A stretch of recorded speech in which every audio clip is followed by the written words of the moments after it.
Joining us now is former Obama administration CIA director, retired General David Petraeus. Good to have you here. Good morning. Good to be with you, Margaret. Thank you. Qassem Soleimani was your adversary when you were running And a CENTCOM. very, very capable one. What was your thought when you heard he'd been killed? The first thought? Well, it was a surprise, to be candid. We'd never gone after him before, although I hasten to add that he never dared set foot inside Iraq, to my recollection, when I was commanding the surge, nor in the time that I was the commander of U.S. Central Command. He only really became visible in the way that he has in more recent years after the Arab Spring, supporting the murderous Bashar al-Assad in Syria, and then very actively supporting the Iranian-supported militia inside Iraq that were helping to contend with the Islamic State invasion of northern and western Iraq. He openly traveled. He did. He did selfies on the front line. Yeah, he was on social media. But of course, that was a period when he was helping Iraq go after the same enemy that we eventually helped Iraq defeat. And make no mistake about it, those militia and the Iraqi security forces could not have defeated the Islamic State in Iraq without our enabling forces, our drones, our precision munitions, and our intelligence and advice. There's been a lot of talk over the past few days that both the Obama and the Bush administrations had looked at targeting Qassem Soleimani and deemed it too risky. You just said that was not the case when you were in your position. During the periods that I was in Iraq and in Central Command, I can't talk about what we might have discussed when I was the CIA director some years later, but certainly at those times, we just didn't have the opportunity. It never rose to any real consideration, even for me, much less taking it back to Washington, which we certainly would have done. Well, again, we had never had him on the X. It wasn't the opportunity. He was in Iraq. My understanding is prior to the surge, there was an episode where we detained some Iranian advisors and so forth, which we had to release, actually, under pressure from Iran through the president of Iraq. But that was just prior to the start of the surge. You heard Secretary Pompeo on this program say that it is entirely consistent for the president of the United States to threaten to bomb Iran, 52 sites specifically, that it's consistent with trying to de-escalate. Is that credible? Well, first of all, I think certainly doesn't sound it. What has happened here, I think, is frankly that we lost the element of deterrence, the component of deterrence that was seen as American will. Our drone, $130 million drone, was shot down, did nothing significant in response. 5% of the world's oil production taken out of operation. Numerous attacks on shipping, and then attacks on our forces, ultimately, of course, killing an American and wounding 4 of our soldiers.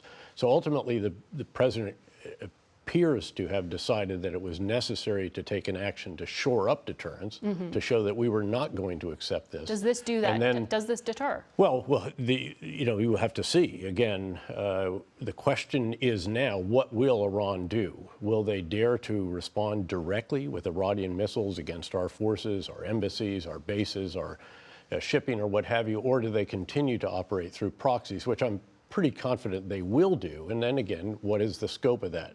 And the bigger issue is one, you actually got to this a bit with Secretary Pompeo, but I think the real question for the United States is, will there be a diplomatic initiative that says, okay, look, this is not headed in a good direction.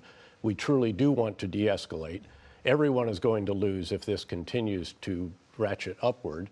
Can we now sit down and talk about getting back to the nuclear agreement with addressing the concerns that the administration has had? You're saying there needs to be a strategy, so forth. A follow-up strategy. And again, there does, and the question is that there? And I obviously don't know. Answer to that question. Again, we'll have to see how that plays out in the days and weeks that lie ahead. Yeah. But I'm sure that the equivalent of the National Security Council in Iran is working very hard to do all the calculation and to determine what would the U.S. response be, having seen that the U.S. is willing to take a very significant action. I mean, it's impossible to overstate the significance of the attack that takes out Qassem Soleimani and the #2 militia leader in Iraq as well, who also never dared to set foot in Iraq during the surge after we missed him and he escaped.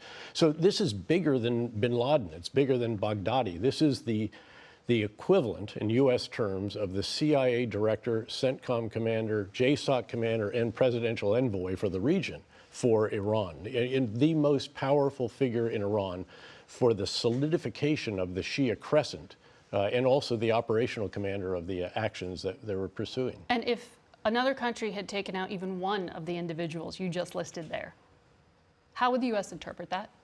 An act of war? Again, these are definitions. I mean, were we not at war already? I don't know. I'll leave that to the constitutional scholars and so forth. The same with whether the Article 2 of the Constitution gives the president the authority to do what he did.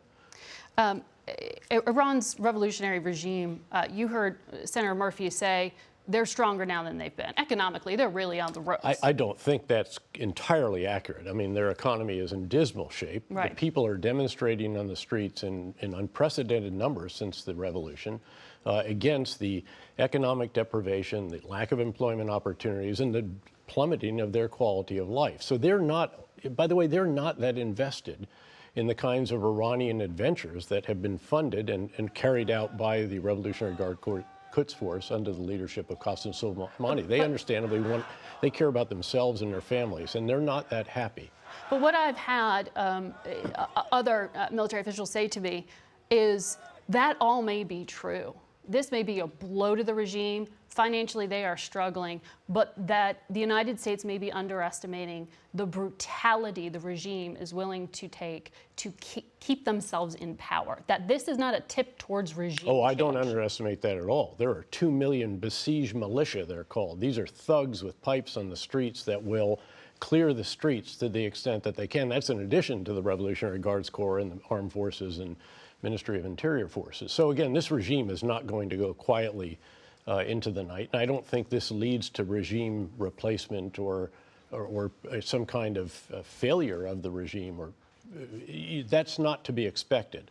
The question is, what does the regime do in response to the killing of Qassem Soleimani? Last question. It's a quick one. It's your question. How does it end? Well, this is the reason I was asking about what is our strategy from here. Do we have a diplomatic initiative to reach out? It's not quite enough, I don't think, to say, well, they know how to reach us. I think we should actually be trying to reach out through intermediaries first, of course, as we have in the past, and then trying to come to some kind of agreement about how to get back to the nuclear deal that had its strengths as well as some shortcomings, to be sure, and then address the other legitimate grievances and issues that we have about militia activity support and the missile program. General Petraeus, good to have you here.